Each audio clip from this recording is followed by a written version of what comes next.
So another question that we hear on a pretty regular basis that I think often has some misunderstanding is the difference between reincarnation and rebirth.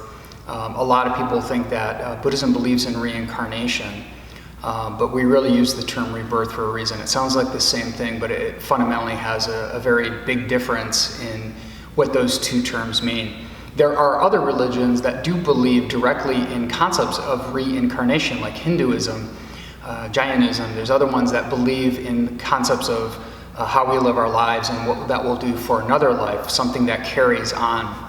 One of the fundamental things that the Buddha dealt with in his day when he was alive and he was kind of struggling with what he was seeing and hearing around him, the religion of his day.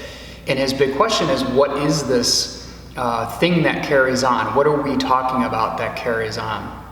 And the term that they used is Atman, this part of something, part of Brahma, part of a God, part of something within us. Maybe in modern sense or a more contemporary sense, we would use the term a soul. Something within us that is not part of our physical being that goes somewhere or continues on into something else.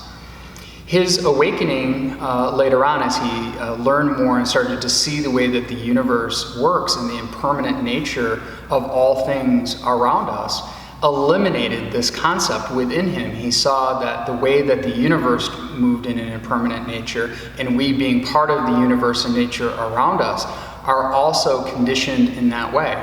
So there is nothing to continue on. The term they use is an-atman. No Atman, no continuing self, no self that stays in an unchanging state.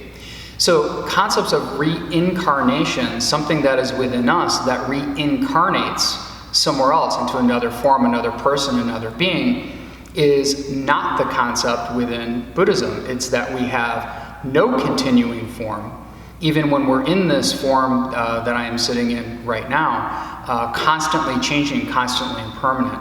And when this form goes away, there's no part of me that goes on to become something else, aside from the energy that we are all made from, that we can see again in modern science and in modern day. We have the ability to see how energy transforms and turns into things and where it came from and where it's going. So it's much more of a natural cycle or natural flow of where things come from, where they have always come from, the birth of the universe into the creation of all of these things, into the forms that we're in now, and whatever form we take later on is not necessarily anything related to this form that I'm in right now.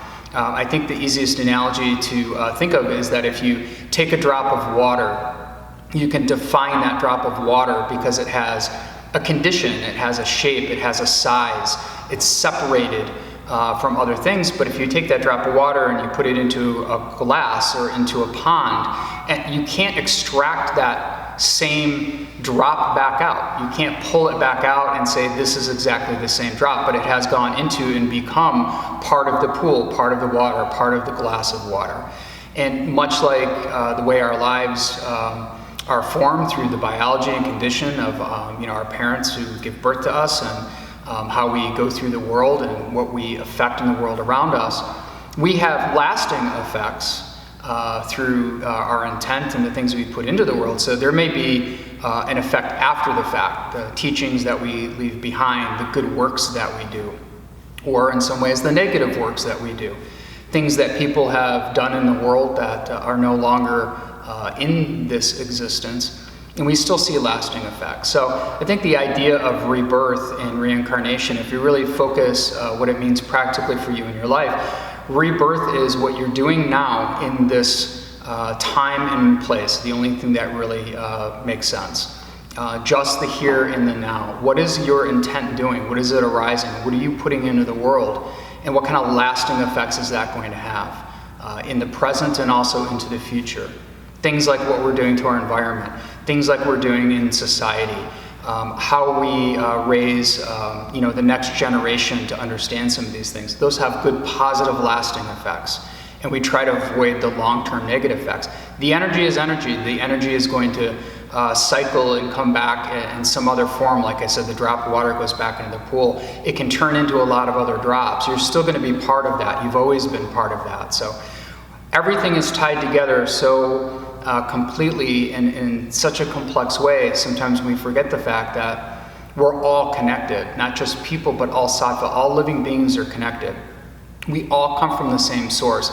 We all are in the forms that we're in and coexist, and then we also go back into that source to maybe become something else. So not exactly you becoming something. You're not going to become another human in another life, although the energy that creates you and the source that creates you do create people, they do create animals, they do create these things. You will always be part of that. You've always been part of that. You're just currently in the form that you're in, constantly changing, constantly permanent, constantly in transition.